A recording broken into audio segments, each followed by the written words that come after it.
Jacob's footsteps moved slowly toward his father Isaac's tent. His heartbeat raced, and only one thought echoed in his mind: what if I get caught? This was no ordinary walk. It wasn't just about entering a tent, it was like standing at the threshold of destiny. One decision, one act, that could change not only one life, but the future of entire generations.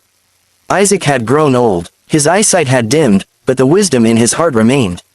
He could feel time slipping away, and the moment to pass on the sacred blessing had drawn near. He called Esau, his firstborn, the son he loved, the son who hunted wild game and whose meals brought delight to his father's soul.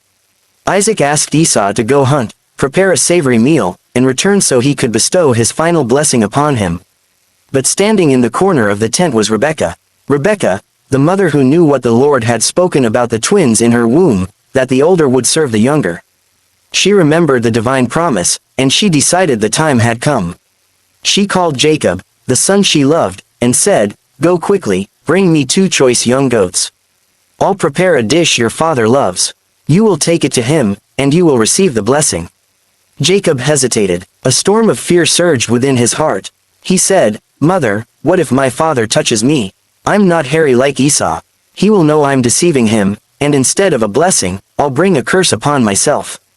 But Rebekah replied, "Let the curse fall on me, my son. Just do as I say." Moments like these are rare in life, when a person must choose between conscience, fear, and divine promise.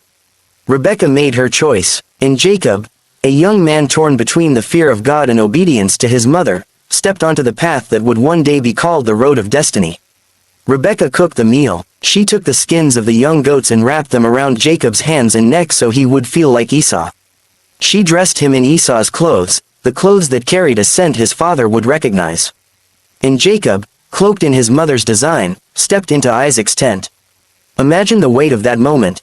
A young man standing before his blind father, heart trembling, voice shaking. Isaac asked, "Who are you, my son?" And Jacob answered, "I am Esau, your firstborn." It was a lie, and lies are never easy.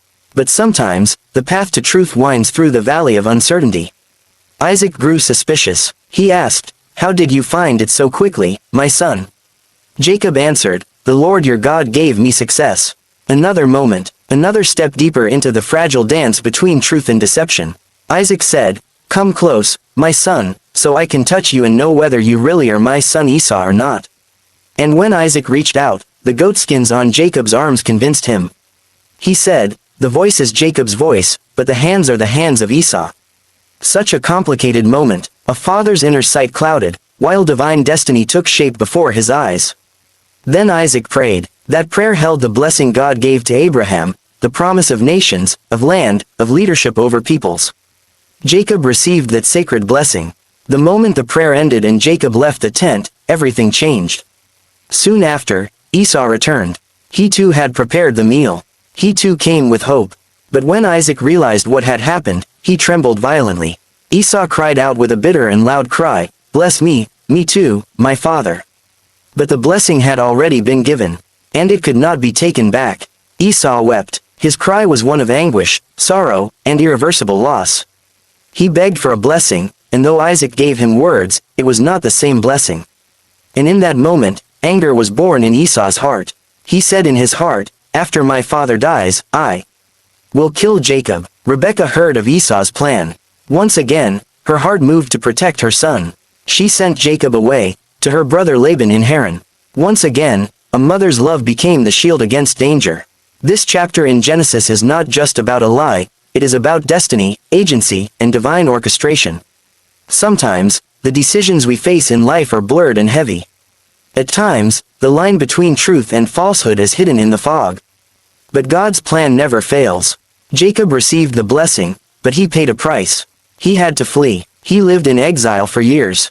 He endured hardships, but through that journey, God shaped him. From that very moment of deception, he began a journey that would lead to him being named Israel, the father of a nation. We all go through seasons like Jacob, when we face the weight of decisions that could define our lives. Or like Esau, when we realize too late that a moment of blessing has passed us by. But hear this, hope is never lost. The mercy of God is greater than regret.